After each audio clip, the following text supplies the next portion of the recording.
I had a very close friend, and due a small conflict arose, and we did not rebuild that bond because of our egos. This kind of company you feel good with, but this feel good company is no good. For 15 minutes you forget your headache and you feel deeply grateful to this person, right?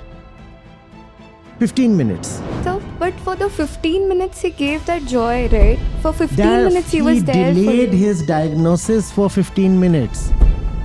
It's like playing good music because your car is making funny sounds. So, but when it comes to people, let's say when we're meeting them, so they behave in such a way like they're very reliable, you can share with them. We love to believe sweet lies. We have a stake in believing sweet lies. But lies are lies, they have no feet. The world does not need to do anything to deceive you. You beg to be deceived.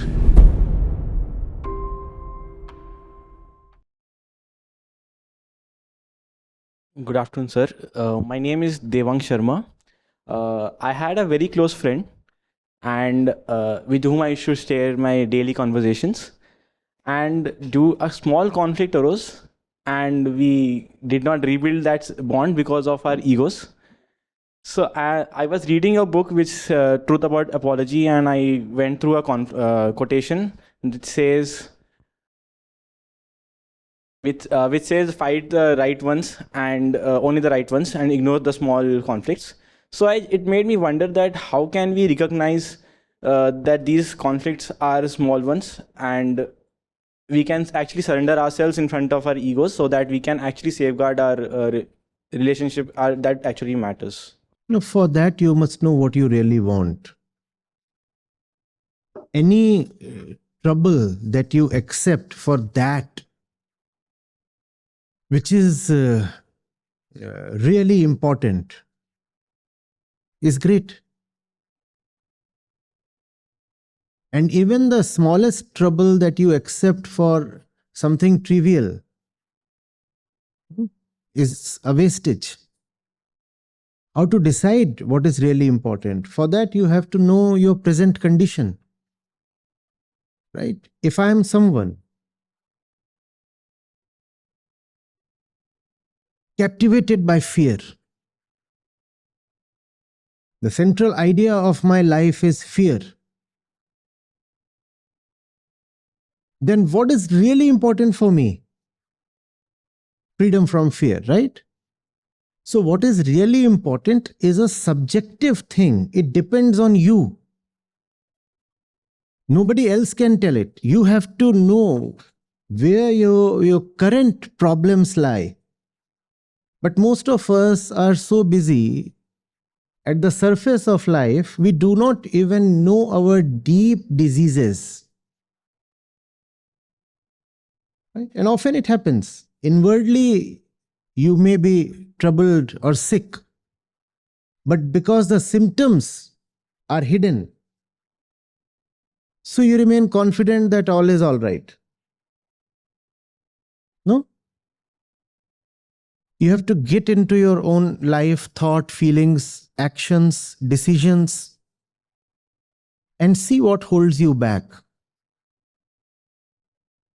And freedom from what holds you back is the most important. That is what is most important. And then you can accept whatever price you have to pay for that most important thing. So it all starts from you. I look at myself, I figure out my bondages. I look at myself, I figure out my bondages. Right? Freedom from those bondages is what is really, really important. And then for that freedom, whatever I have to do is worth it. If it's a struggle I must enter, I accept it. If it's a company I must keep, I'm prepared to be there, to accept the conditions. Right? So it starts from an honest observation of one's own life. One must know where one internally stands.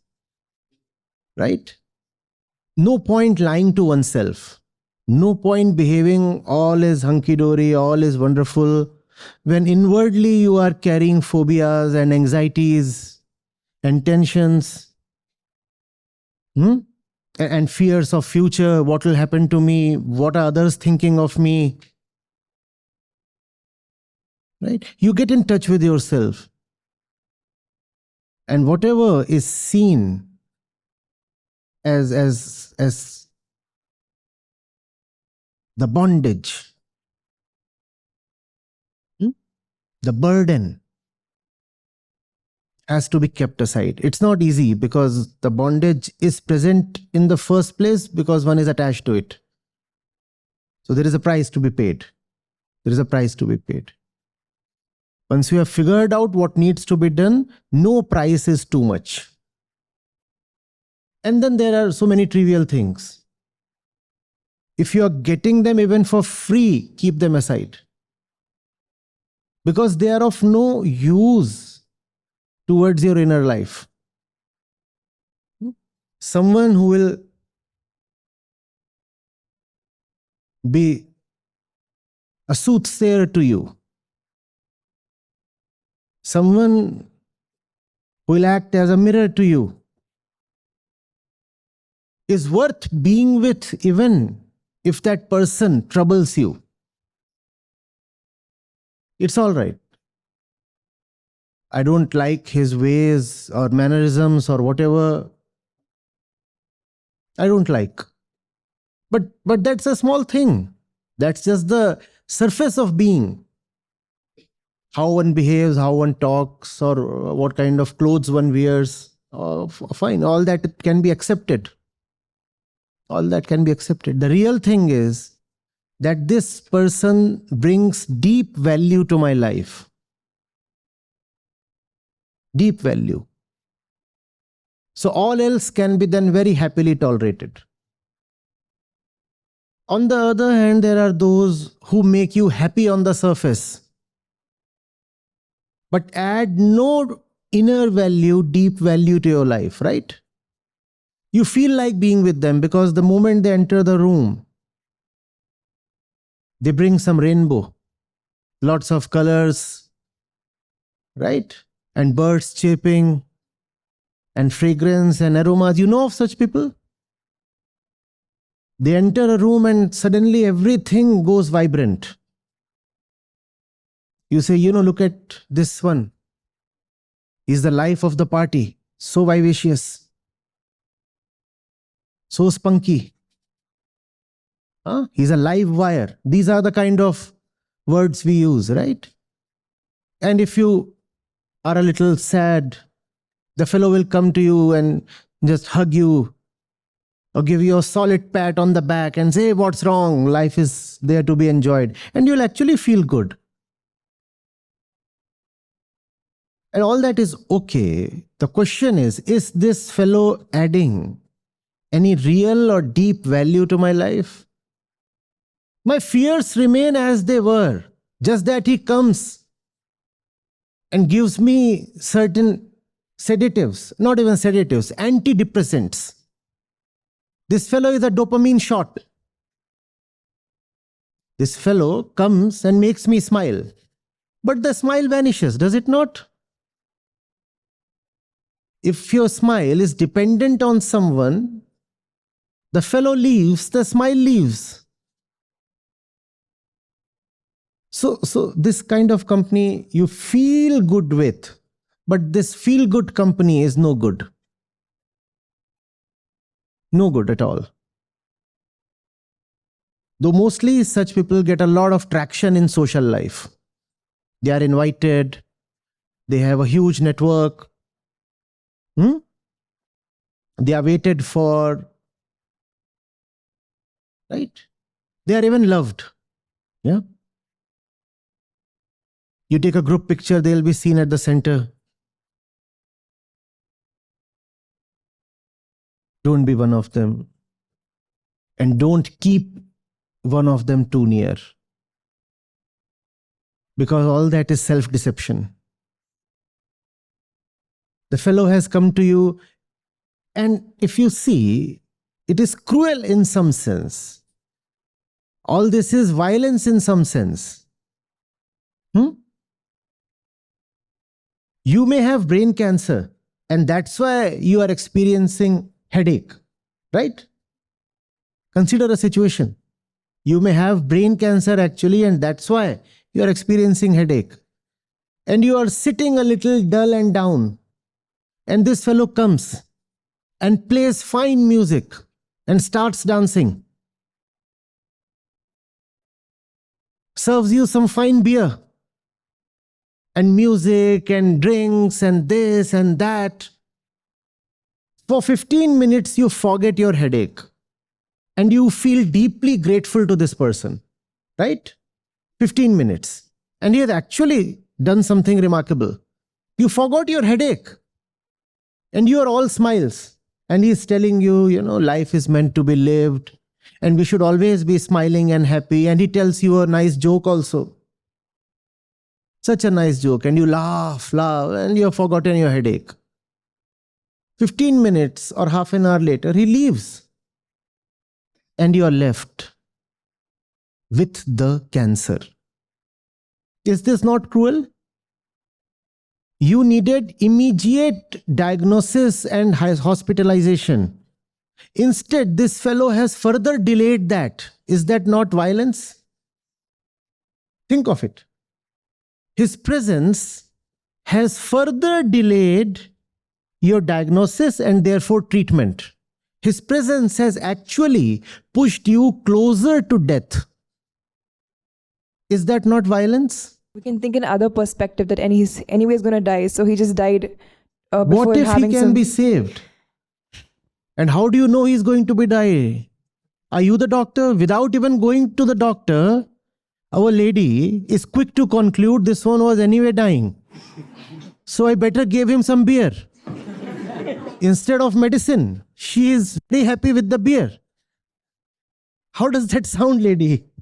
Sir, but for the 15 minutes he gave that joy, right? For 15 minutes he was there for delayed you. his diagnosis for 15 minutes. Those 15 minutes could have been life-saving. Now take it to the extreme. You have heard of the golden period after a cardiac event? Heard of it? If there is a cardiac event, after that there is a certain period of time that's called the golden period. What is meant is that if within this period you can take this person to the hospital, maybe he can be saved. Maybe. And not all cardiac events are the filmy type where you hold it like this and you just lie down and fall and all those things. There are certain silent events also. Heard of them? You can have a silent heart attack. So you'll feel a little pain here. You'll be a little uneasy. Yeah. And even one arm can pain. But it will not be very dramatic. So you just had one of those cardiac events, the silent ones. And this one comes and says, let's have beer. And the golden period was just 15 minutes. Those 15 minutes were all that you had to be taken to the hospital, and they could have been life-saving. But then we are used to spending life on the surface and never looking for the deep sickness. Right? If someone is a little dull, offer a chocolate. Or tell a joke or something, or some music or something. Or random gossip. That has become the way of life. And that only worsens the sickness within. Please understand. That only worsens the sickness within. It's like playing good music because your car is making funny sounds. Your car is making funny sounds. So you decide to push up the volume. And then you won't hear all the noise. Just that's destroying your tires even further. Maybe you have a puncture and that's where the noise is coming from.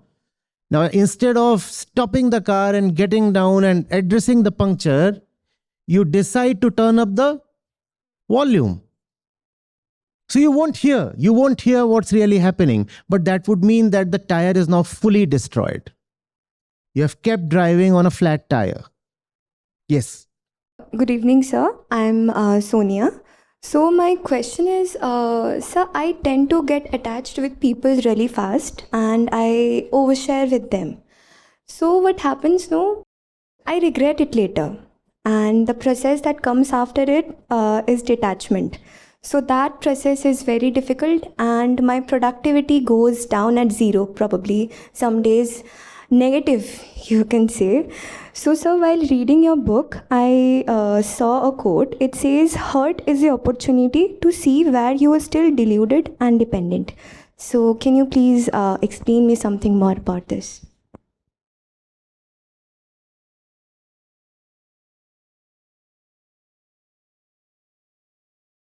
What gets hurt when you say you got hurt? Is it that you are bleeding from the shoulder or you have a broken nose? Yes. What gets hurt? Expectations, right? Right. So you expect that, whatever, that this is containing something, this, that, whatever. Or that this is white. But this was never white. It hasn't changed colors. This was always black. But you have some desire for some reason for white. And desire makes you optimist. So even as I said, I have a mug with me. Guess the color. And immediately she said, white. But this was always black. It didn't cheat. It didn't deceive. This was always black. Why did you expect it to be white? Now, whose fault is it? Desire made you blind. So you raised expectations that could anyway never have been fulfilled. And when those expectations are belied, then you blame the other one, object. Saying, I want to break this mug. This should have been white. Why? Is it obliged to fulfill your expectations? But we place the burden of our expectations on something. It could be a mug or whatever. Right? I have expectations, so I want you to behave the way I like. The question is he even capable of behaving the way you like? Are you getting? So this is a mere mug. Your expectations don't exceed a limit. But when it comes to human beings, expectations are sky high. My partner is my God. Right? You must worship your husband or wife or mate like a god or goddess, at least like a prince or princess. Have you even looked at his face closely? From what angle does he look like a prince? But your expectation is that the fellow must be a prince. And then after some time you say he is a cheat. He should have been a prince, but he turned out a pauper. Even one burger he tells me to pay for. You are supposed to be a prince. Did you ever take his consent? He would have maybe a little honestly told you, I'm not a prince. I'm a very ordinary person, and we all are ordinary, right? But think of all those who have great expectations from us ordinary beings. And many times, those expectations are set without any kind of consent from the object of expectation. Just as we never asked this mug, are you white? If not white, then do you want to be white? Nothing was asked. Just expectations randomly were placed on it. And then this was cursed. Cursed. You're not just black, you have black intentions as well. What has the poor thing done? This is the way it always is. It didn't conspire to hurt you. You got hurt because you were wallowing in dreams. You were rolling in fluff. You're riding the clouds. And if you ride the clouds, you will fall. Why blame the earth? This one hurt me. But the earth has been that way always. You fall from the 21st floor and you break your bones. Is the earth to be blamed? The earth didn't suddenly turn hard in order to hurt you. The earth has always been like that, and you knew that, and yet you jumped, and now you are hurt. Who's to be blamed? Yep. So, when you are hurt, figure out what is it that you are sharing with others. You said when you are hurt, you overshare with others. Oversharing, I don't know what that means. But if you are sharing something, most probably it is a story of your victimization. That's what you love to share after each episode of hurt. No? I need a shoulder to weep on. He hurt me. And then your best friends are those who abuse the one who supposedly hurt you. Yes, I always knew. He's a rascal. But good riddance. Great that he's gone. I'll fetch you a new one. And the new one is the one I have just disposed of. So you can take him now.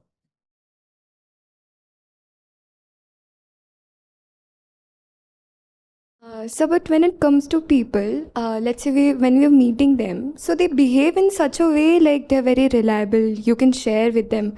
But then after some days, they're like 180-degree turn. You go to a shopkeeper. Will he ever tell you how his goods really are? And you know that in advance. And we all are shopkeepers. So why do you just blindly take his word? Right? Because he's not doing something new or unknown. We too do the same thing, right? We too have a shop to take care of. Because our relations do not really come from love. They are an exchange. We barter. And when you barter, then you always want to overprice what you have. Right? And you always want to underprice what the other has. So we do the same thing. And yet, when the same thing is done to us, we act as if it's something new and novel. How is it new? All of us are master practitioners of the same kind of salesmanship. Are we not? Are we not? Look at how our drawing rooms are and guest rooms are versus how our backyards and living rooms are. Which is the most presentable room in the household? Please tell me. The drawing room. And what is that? Salesman. Salesman. That's what you call as putting the best foot forward. Why do you have two separate piles or drawers? These are the clothes for regular use. And this is for when I go out. Why? Are they different fits? Same fit. Then why two different piles? Yeah. To project yourself as better, you know. The moment you return to your home or room, you throw away the costume and come to your regular wear. Right? So that's how the world is. That's how each one of us is. And you know that. Then the question is different. Then the question is, if we already know that, why were we taken in? How did the other manage to deceive us? We should have known well in advance that the person is just presenting an inflated self, a false face. Why didn't we see that? You didn't see that because you didn't want to see that. You didn't see that because you didn't want to see that. I'll give you an example. Okay, let's say you are on diet. You're on diet. And still you crave for ice cream. Still you crave for ice cream, right? So you go to the ice cream seller and you ask him, Bhaiya, how many calories? How many calories in this cup or scoop? And he says 1.5 calories. That's kilocalories, right? 1.5 kilocalories. And you'll eagerly want to believe him because you are already craving for ice cream. You are educated, you are sensible, you know very well that that quantity of ice cream cannot be anything less than 100 or 200 calories, kilocalories. You know that very well. You very well know the fellow is lying to you. This cannot be 1.5, but he will say 1.5 so that you buy it, and you will believe that it is 1.5 because you want it. So it's a mutual deception. Why do you say that he has hurt you? You were so ready to believe his lies. In fact, you would have gotten angry had he said, this is 300 kilocalories. You fat one. Don't even touch this. Whereas he would have been a well-wisher had he told this to you, right? Because it's you who is on diet. And let's say he's a genuinely nice fellow and he tells you, don't take this. You're already overweight. And this is 300 kilocalories. You won't like him. Would you? Tell me honestly, would you like him? In that moment of overpowering desire, would you like him if he tells you the truth? No. So we love liars.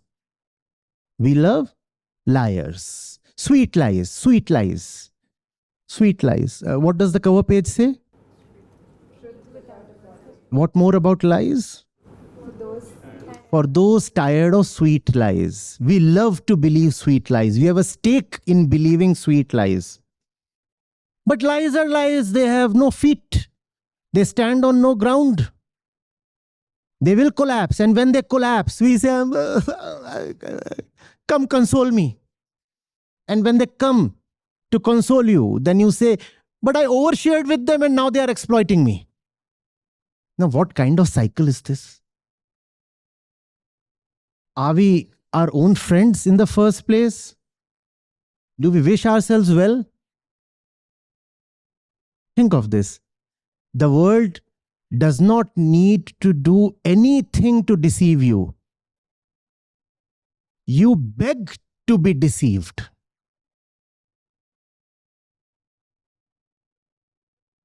On the contrary, if the world does not deceive you, you dislike the world. Think of the ice cream seller who tells you of the 300 kilocalories. You will not return to him. Never. Think of the ice cream seller who tells you, no, nothing, 1 calorie, you take it. In fact, this is containing a special thinning ingredient. The more ice cream you take, the more weight you lose. And you'll say, that's what. Give me an entire brick. Give me 1 dozen cones. And then you find that same brick has broken your head. And then you weep. What to do? No. Desire will never allow you to see the truth. The world does not need to deceive you. Your own desire is enough.